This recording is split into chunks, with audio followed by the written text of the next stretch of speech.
barusan saya baca tuh ada kiai yang menyatakan bahwa yang memperkosa santriwatinya itu bukan dirinya tapi jelmaan dirinya, karena ia menguasai ilmu menggandakan diri.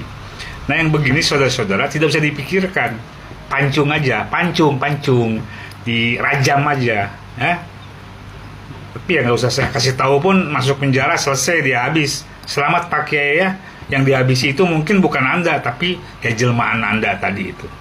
Oke. Jadi inilah berbahayanya yang namanya agama. Dulu saya belum paham kenapa di bangsa-bangsa maju, misal di Amerika, di Jepang dan seterusnya, agama itu nggak ada penting-pentingnya. Saya pikir dulu, waduh, ini negara sekuler yang jauh dari Tuhan nih. Nggak ada urusan Tuhan dengan agama.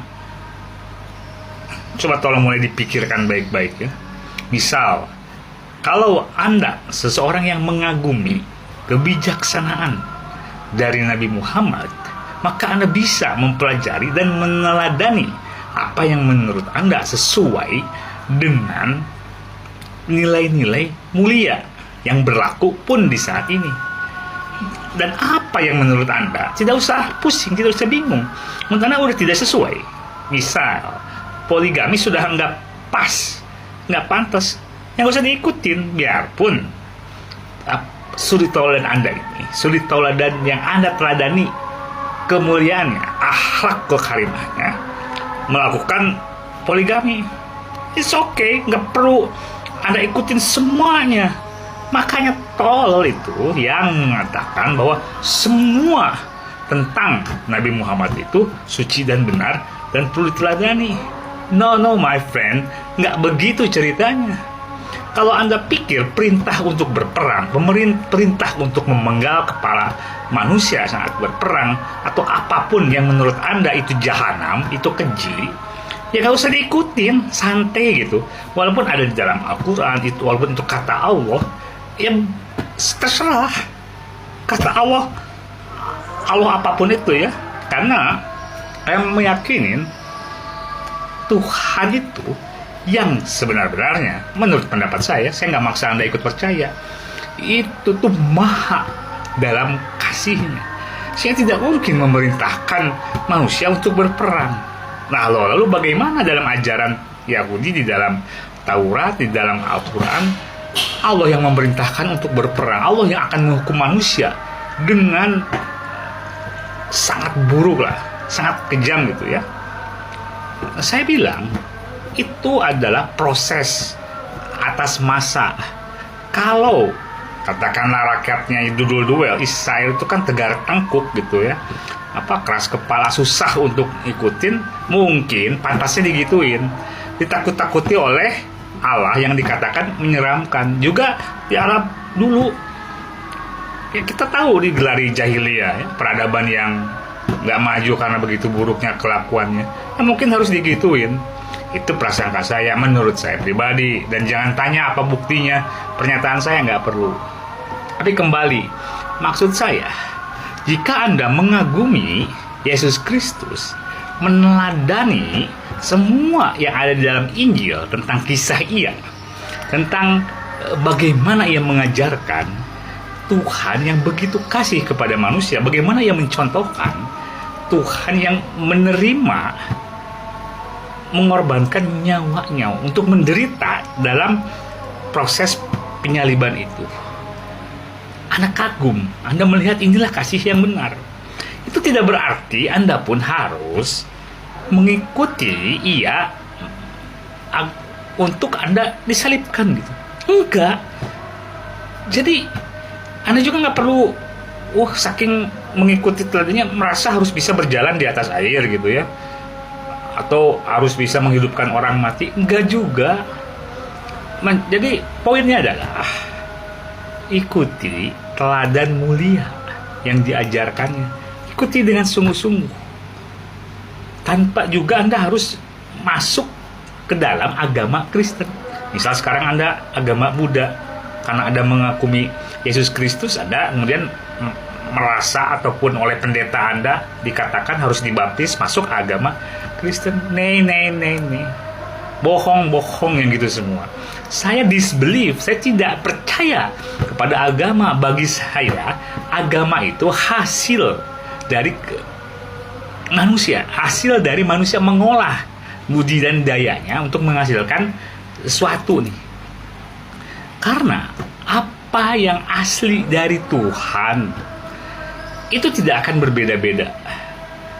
Maksudnya, di dalam agama apakah ada pengajaran Tuhan yang benar? Ada.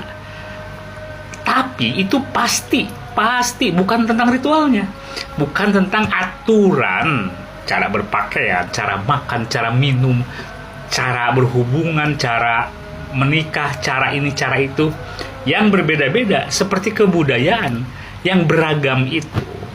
Bukan itu pengajaran ketuhanan yang Maha Esa bagi manusia. Hal seperti itu walaupun hakikatnya berasal dari Tuhan juga, tetapi itu bukan yang untuk diseragamkan. Malah jadi kacau kalau seragam. Juga Anda tahu, saya mengagumi kisah-kisah para dewa di dalam ajaran Hindu. Saya menyukai pelajaran-pelajaran yang bisa dipetik dari kisah Ramayana ataupun Mahabharata, kisah Pandawa, dan seterusnya. Saya suka mendalami apa itu Dewa Brahma, Dewa Wisnu, juga Dewa Siwa. Apa perbedaan antara Siwa dengan Paramasiwa atau dengan Maheswara? Ada suaranya tuh di situ ya, catat dulu. Nanti kapan saya jelaskan. Dan seterusnya, tanpa harus saya masuk atau berganti agama jadi agama Hindu gitu, apa-apaan. Jadi saya memang sungguh-sungguh berencana saya mau dibaptis, bukan oleh satu gereja saja, gereja manapun gitu yang saya cocok mendapat pengajarannya. Mau baptis aja, lagi kan beda-beda juga. Bukan berarti saya tidak tertarik untuk, saya tanya, kalau Hindu bagaimana masuk Hindu gitu ya, prosesinya gimana dan sebagainya. Buddha, bukan saya mau ganti agama, bukan saya mau main-mainkan agama. Saya sungguh-sungguh, saya serius terhadap pengajaran ketuhanan.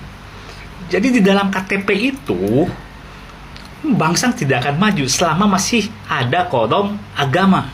Kosongkan sesuatu yang tidak perlu itu. Kita tidak lagi membeda-bedakan berdasarkan agama. Rakyat Indonesia harus tahu, agama itu kekonyolan terbesar bagi manusia. Tetapi pengajaran akan ketuhanan dan kemanusiaan, itulah yang sesungguh-sungguhnya, itulah yang harus diseriusin, itulah yang benar, dan biarlah hanya itulah yang kekal dan abadi. Apa inti pengajaran ketuhanan? Agar manusia memiliki karakter keilahian dalam dirinya. Agar kita sebagai manusia biasa nih yang dilahirkan oleh bumi ini menjadi putra-putra Tuhan. Maksud putra Tuhan mewarisi sifat-sifat mulianya.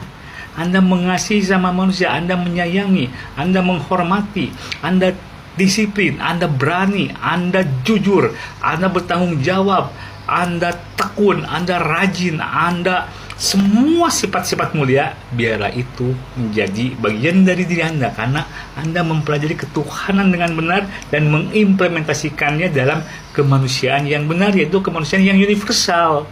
Bukan Anda harus baik hanya kepada saudara Anda yang sama agama, tidak. Jadi ketika dikatakan jangan engkau mengingini di dalam pikiranmu atas istri dari saudaramu, maksud saudara itu bukan saudara sesama Yahudi, saudara sesama komunitas apa gitu, saudara sesama mafia, saudara sesama Yakuza, atau sesama triad. Enggak, saudara itu kita semua manusia yang bersaudara. Jadi perintah itu bukan untuk mengkotakan, bukan komunitas kelompok Anda mulia sementara yang lain di luar kelompok Anda hina. Tolol kalau begitu. Kita selalu melihat nilai-nilai ketuhanan adalah sesuatu yang universal.